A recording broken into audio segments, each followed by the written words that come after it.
Oke lah ya. Jadi yang lain apa ya kan? Harusnya 15 orang ya kan? Yang lain nggak datang lah. Waalaikumsalam.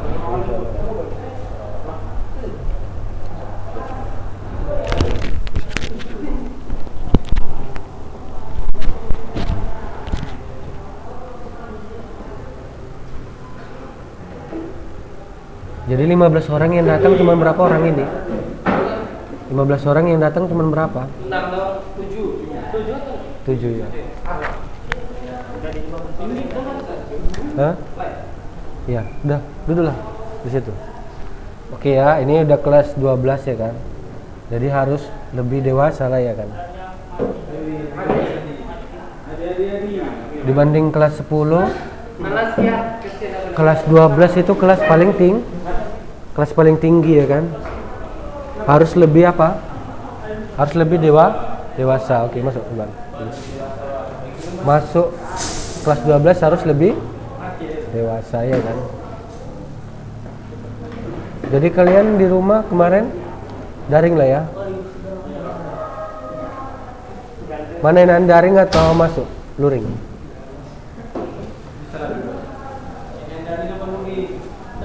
Daring. Lebih enak lah luring ya kan. Lebih enak masuk. Kalau untuk suasana belajar enak luring Ustaz. Beberapa belajar. Hah? Tergantung belajar. Tergantung pelajarannya. Sebenarnya kalau misalkan apa namanya, Ustadz lebih enak ini tatap muka ya kan, dibandingkan yang daring ya kan. Oke lah ya.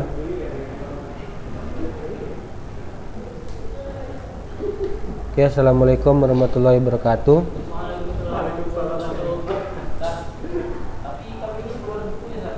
Ya, belum dapat bukunya.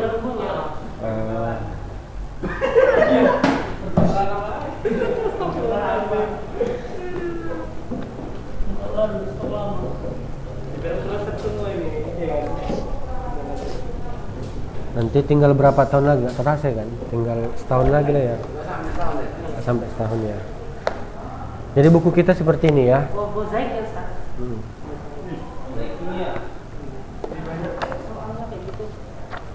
Ini bukunya. Bukunya lebih banyak ke soal ya. Sebenarnya ini soal-soalnya, soal-soal ini, soal-soal apa namanya? Sebenarnya memang harus lebih banyak soal dibandingkan dengan teori. Supaya apa? Supaya melatih otak ya kan, melatih kecerdasan kan begitu. Jadi ini soal-soalnya memang banyak ya. Hah? Ya harus. Sebenarnya memang pelajaran kimia ini kan harus lebih banyak latihannya supaya lebih pintar ya kan. Lebih bisa menyelesaikan soal-soal kan begitu. Nah, oke lah ya. Nah, jadi yang akan kita bahas di sini materi yang pertama yaitu tentang sifat koligatif larutan. Tahu apa itu sifat koligatif?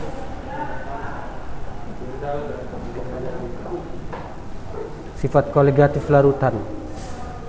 Kalau kelas 3 ini pelajarannya agak susah memang. Ya butuh penalaran lah. Kimia kelas 12 itu lebih susah pelajarannya. Enggak kayak kelas 10. Kelas 10 kan masih lumayan lah kan, masih bisa dinala. Tapi kalau kelas 12 itu memang materinya agak susah. Makanya harus betul-betul pahami ya begitu. Nah, pernah dengar ini? Pernah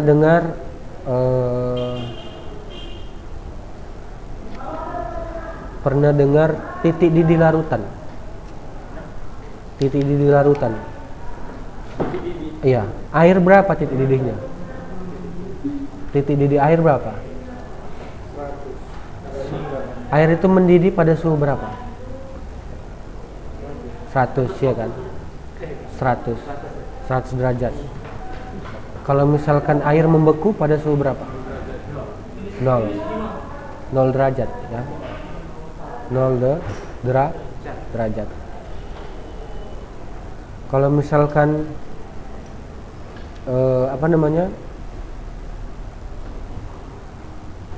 kalau misalkan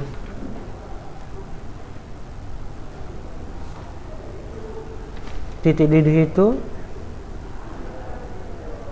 urea berapa titik didihnya? Urea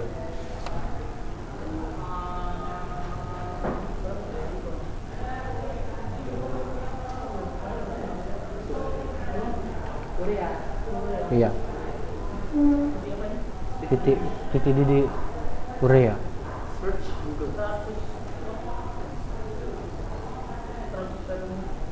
100.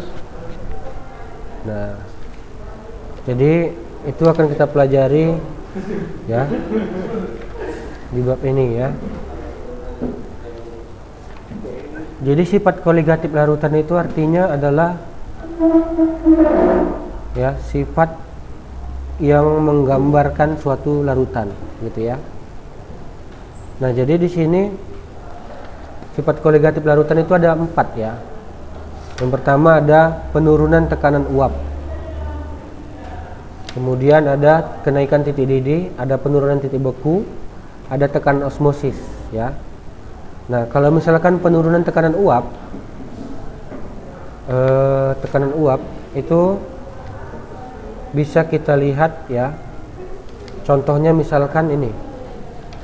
Ya, contohnya misalkan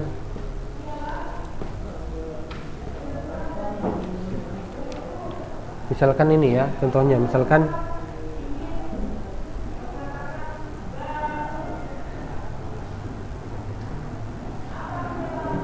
tekanan uap air berapa? Coba, siapa tahu tekanan uap air? 31,8 mm Hg ya. Ya. Nah, jadi kalau misalkan air itu ya ditambahkan dengan urea,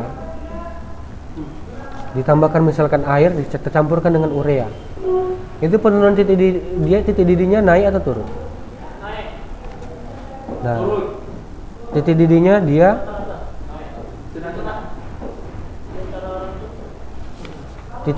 dia akan cenderung gimana?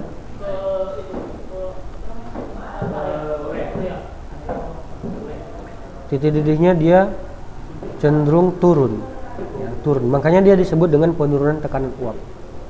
Nah, jadi ada namanya pelarut ya, ada namanya zat terlarut. Jadi dalam sifat koligatif larutan ini dikenal dengan adanya zat pelarut, adanya zat terlarut. Zat pelarut itu apa? Air. Zat terlarut itu apa? Gula, garam, urea gitu ya. Nah, jadi ketika air ditambahkan suatu zat, itu bisa mempengaruhi yang pertama titik didihnya, kan begitu. Awalnya titik didihnya 100 ya kan. Ketika kita tambahkan misalkan urea ya, itu titik didihnya bisa naik. Jadi kalau misalkan air kita panaskan kan dia 100 kan derajat. Kalau misalkan kita tambahkan urea, itu titik didihnya bisa jadi 110 atau tergantung seberapa banyak kita tambahkan ureanya begitu ya.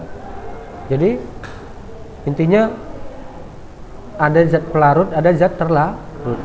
Semakin banyak kita tambahkan ureanya, maka titik didihnya semakin. Nah, itu ada faktor-faktornya ya, nanti akan kita bahas ya. Nah, kemudian kalau misalkan air, harusnya dia membeku pada suhu berapa? 0. Setelah kita tambahkan urea, kita masukkan ke kulkas, itu bisa nggak dia beku pada suhu 0? Nggak bisa. Dia nanti di bawah 0, minus. Jadi suhunya itu harus di bawah minus supaya bisa membekukan air yang sudah dicampur dengan urea tadi. Urea itu pupuk, kayak pupuk gitu. Pupuk urea. Ya. Pupuk urea itu kan kita masukkan ke situ, nanti suhu ke air misalkan, kan dia jadi larutan. Awalnya kan air itu kan 0. Setelah kita tambahkan urea, maka nanti titik bekunya dia nggak 0 lagi, dia di bawah 0. Hah? Apa? Kepadatannya, iya. Maksudnya bekunya lah gitu. Bekunya maksudnya kepadatannya gitu kan. Kalau kayak es kan dia kan, es itu kan dia es batu itu kan 0 ya kan, 0 derajat. Kalau misalkan air tambah urea itu belum tentu bisa beku nanti di suhu 0 derajat. Nah, kalau dia ini ya titik beku dia turun, paham kan, ngerti maksudnya kan? Kalau dia titik beku larutan artinya dia nggak bisa di 0, harus di minus gitu. Kalau misalkan ditambahkan larutan, tambahkan zat terlarut ya, dia tuh nggak bisa di 0 tapi harus di minus baru bisa beku. Tapi kalau dia titik didih tadi itu dia naik misalkan 100, dia nggak bisa di 100 tapi harus di 110 begitu ya. Nah, kalau dia titik didih turun, kalau dia titik didih naik, kalau dia titik beku turun gitu ya. Makanya ada istilah penurunan titik beku. Penurunan titik beku ini gini maksudnya. Penurunan titik beku itu artinya air mula-mula itu kan 0. Ketika ditambahkan urea, titik bekunya jadi turun gitu. Jadi minus. Nah, harus membekukan air tambah urea ini harus dia di suhu minus gitu. Itulah yang dinamakan dengan penurunan titik beku. Nah, makanya nanti rumusnya titik beku air dikurang titik beku titik beku air dikurang titik beku urea. Bukan. Itu untuk titik didih ya. Itu untuk titik didih. Supaya hasilnya nggak minus. Itu sebenarnya bisa aja, cuman hasilnya nanti minus. Titik didih misalkan titik didih air misalkan 100. Titik didih urea sama air 110. Berarti rumusnya untuk mencari kenaikan titik didihnya gimana? Ya, titik didih urea tambah air dikurang titik didih air. Itu berarti dapatlah nanti dia hasilnya positif 10 ya kan. Itulah dia kenaikan titik didihnya. Nah, kalau untuk yang titik beku tadi dia penurunan. Nah, jadi cara mencarinya itu rumusnya kebalikannya ya. Yang ureanya yang di depan gitu. Berarti misalkan ureanya minus 2 gitu kan. Ya kan, minus 2. Oh. Kalau yang tadi titik didih tadi urea yang di depan kan gitu. Kalau dia titik beku, air yang di depan gitu ya, bukan urea ya, sorry ya, maaf ya. Jadi air yang di depan. Air yang di depan dikurang dengan titik beku urea. Karena kan ureanya minus. Nanti kalau misalkan kita buat ureanya di depan, itu nanti hasilnya minus. Hah? Minus kurang minus kan jadi minus. Kalau dikali ya jadi positif. Kalau ditambah atau di apa? Minus 2. Ya kan? Minus 1 kurang minus 1 kan minus 2. Nah, jadi nanti yang di depannya kalau titik beku itu adalah yang pelarutnya ya. Misalkan pelarutnya 0. Air kan pelarut kan. 0 dikurang minus 1 dikurang kurang 1 berarti jadi positif 1. Nah, itulah dia untuk apanya? Untuk penurunan titik bekunya. Walaupun dia turun tetap nilainya itu harus positif, paham ya? Walaupun dia dikurang, maka nanti nilainya itu tetap positif ya. Penurunan titik beku positif 1 misalkan gitu. 1 derajat Celcius. Itu suhunya ya. Nah, itulah dia ya. Oke. Nah, itu kenaikan titik